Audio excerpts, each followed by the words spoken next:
সুপ্রিয় শিক্ষার্থীরা, আসসালামু আলাইকুম। আমি রাবিয়া সিদ্দিকা, ব্যবস্থাপনা বিভাগ, ব্যবস্থাপনা চতুর্থ পত্র, বিষয় ব্যবসায় যোগাযোগ, কোড 122603, বিষয়ে বিবিএস পাস শ্রেণীর ছাত্রীদের অনলাইন ভিডিও ক্লাসে আজ আমি একসাথে হয়েছি।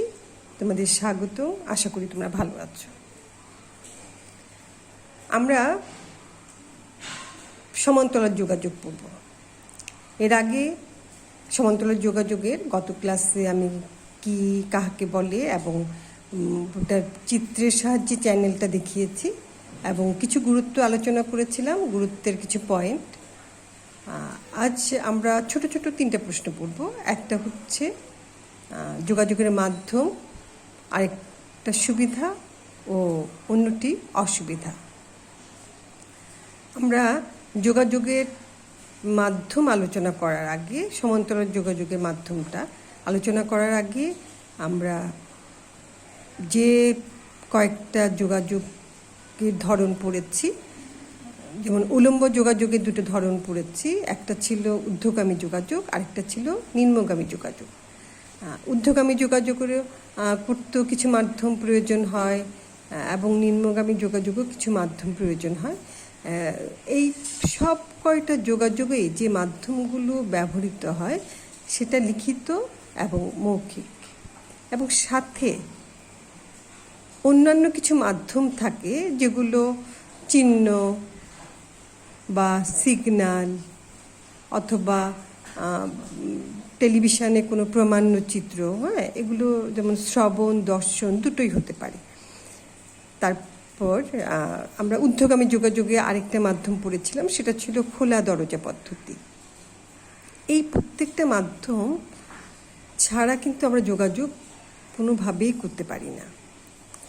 আমরা যখনই একটা যোগাযোগের ধরনকে বেছে নিব, তখন সাথে সাথে তার একটা মাধ্যম আমাদের খুঁজে নিতে হবে যে কোন মাধ্যমে আমরা যোগাযোগটা সম্পন্ন করব।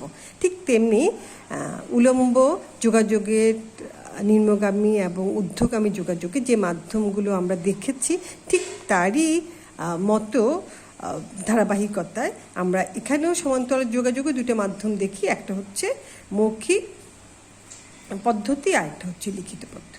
এখানে মৌখিক পদ্ধতিগুলো আমরা বলবো, যেমন সব জায়গা যেগুলো ফলো করা হয়, কথোপকথন, টেলিফোন, আলাপ, আলোচনা সভা, সাক্ষাৎকার, তারপর বিভিন্ন সেমিনারের মাধ্যমে বা কনফারেন্সের মাধ্যমে এই যোগাযোগগুলো মৌখিক যোগাযোগ পদ্ধতিটা অনুসরণ করে যোগাযোগ করা হয়। এরপরে লিখিত যোগাযোগে আমরা সবসময় জানি চিঠি, প্রতিবেদন, এগুলো হচ্ছে সবচেয়ে গ্রহণযোগ্য, মেমো, এগুলো হচ্ছে সবচেয়ে গ্রহণযোগ্য যোগাযোগ পদ্ধতি। তাহলে এটা আমরা জেনে গেলাম, এটা আমাদের শেষ। এখন আমরা আসছি সমান্তরাল যোগাযোগের সুবিধা ও অসুবিধা। আমি সমান্তরাল যোগাযোগের যে গুরুত্বের যে পয়েন্টগুলো আলোচনা করেছিলাম, সেখানে অলরেডি এই পয়েন্টগুলো আলোচনা করা হয়েছে। সাধারণত গুরুত্ব এবং সুবিধা খুবই কাছাকাছি কিছু ব্যাপার, আমরা যেটা থেকে গুরুত্বগুলো পেয়ে থাকি এবং সেই সুবিধাগুলোর মাধ্যমে আমরা গুরুত্বে পৌঁছি। তাহলে দেখো, এই সমন্বয় আমরা জানি যে কোনো একটা সংগঠনে বিভাগীয় সমন্বয়ের প্রয়োজন, এবং বিভাগীয় সমন্বয়ের মাধ্যমেই আমরা আমাদের প্রতিষ্ঠিত বা যে আমাদের আশান্বিত উদ্দেশ্যটা আমরা পৌঁছাতে পারি। এবং প্রতিষ্ঠানের যে বিভাগগুলো আছে, প্রত্যেকটা বিভাগে টাইম টু টাইম সমন্বয়ের প্রয়োজন হয়, এবং সেই সমন্বয়গুলো যখন বিভাগীয় কর্মকাণ্ড জন্যে প্রয়োজন হয়, তাতে বিভাগীয় কর্মকাণ্ডও সহজ হয়, এবং বিভিন্ন দল বা যে বিভাগে বিভক্ত করে প্রতিষ্ঠানের কাজগুলোকে সম্পাদন করার জন্যে কার্য বিভাগীয়করণ করা হয়, সেখানেও সমন্বয়ের প্রয়োজন হয়। এরপরে এসছে যে পয়েন্টটা, ভুল বোঝাবুঝির অবসান। যত বেশি কমিউনিকেট হবে, যত বেশি যোগাযোগ হবে, তত বেশি ভুল বোঝাবুঝির অবসান হওয়া সম্ভব। যেমন ব্যবস্থাপকরা যারা কাজ করেন এবং কর্মী যারা আছেন, তাদের মধ্যে দ্বন্দ্ব থাকতে পারে, বিভিন্ন বিষয়ে মতানৈক্য থাকতে পারে। এই মতানৈক্য বা ভুল বোঝাবুঝি গুলো যেন স্বতঃস্ফূর্তভাবে সমাধান করে আমরা একটা সঠিক সমাধানে আসতে পারি, তাতে নিশ্চয়ই সমান্তরাল যোগাযোগ খুব বেশি জোর ভূমিকা রাখে। এরপর এসছে দলীয় প্রচেষ্টা জোরদারকরণ, দলীয় বা বিভাগীয় যোগাযোগ সম্পাদন। এগুলো কাছাকাছি দুটো পয়েন্ট। আমরা জানি যে কোনো দলীয় প্রচেষ্টা জোরদারকরণের জন্য যোগাযোগ অপরিহার্য, এবং যোগাযোগের জন্য আমাদের যে কোনো একটা পদ্ধতি বা মাধ্যম অপরিহার্য। তাহলে সমান্তরাল যোগাযোগ যেহেতু একই সমান্তরালে একই উপাধি সম্পন্ন, একই পদমর্যাদা সম্পন্ন দুজন ব্যবস্থাপকের মাধ্যমে এই যোগাযোগগুলি সম্পাদন হয়, তাতে আন্তঃদলীয় বা বিভাগীয় যোগাযোগ সম্পাদনের মাধ্যমে আমরা দলীয় প্রচেষ্টাকে জোরদার করতে পারি। এরপর এসছে অনানুষ্ঠানিক যোগাযোগ সুবিধা অর্জন।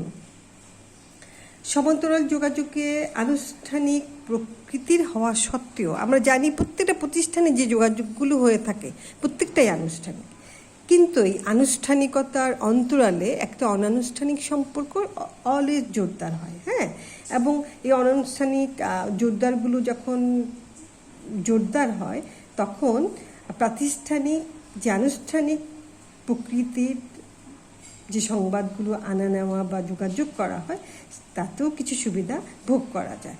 ফলে আমাদের যোগাযোগটা খুব ফলপ্রসূ হয়, কারণ আনুষ্ঠানিক যোগাযোগের অন্তরালে অনানুষ্ঠানিক যোগাযোগের আন্তরিকতা পূর্ণ হয়ে থাকে। যদি সেটা আমরা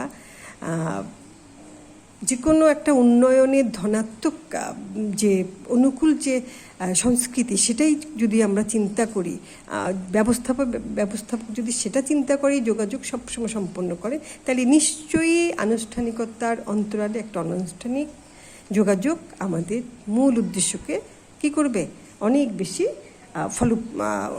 ফলপ্রসূতা অর্জন করবে, কত সহায়তা করবে।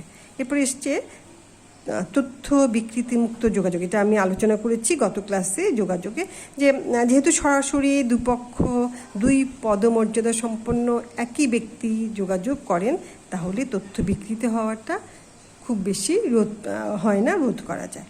কার্যক্ষেত্রে গতিশীলতা আনয়ন।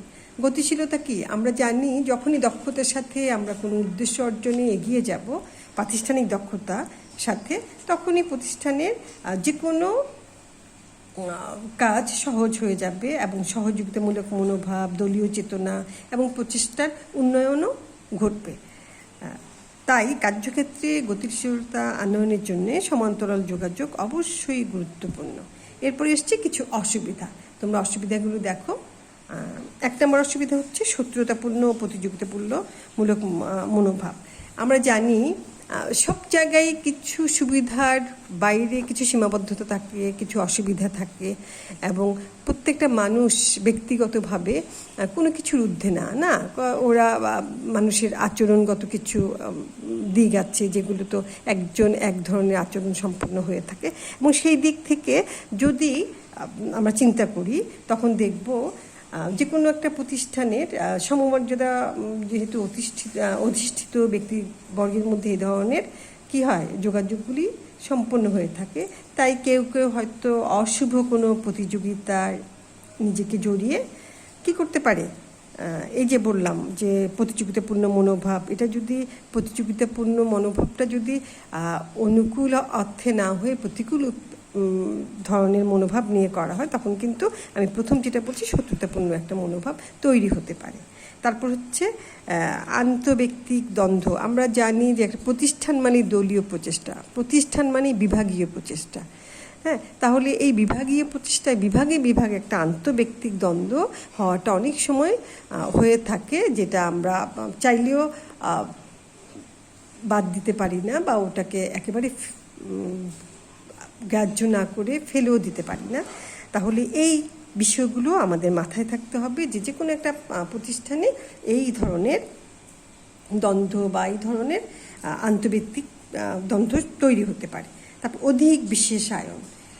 এটা কি, যেমন সংগঠনের বিভাগসমূহ যদি অতিমাত্রায় বিশেষায়িত হয়, তবে সংশ্লিষ্ট বিভাগসমূহ অন্য বিভাগের কর্মীদের সাথে যোগাযোগ করার প্রয়োজনীয়তা অনুভব নাও করতে পারে।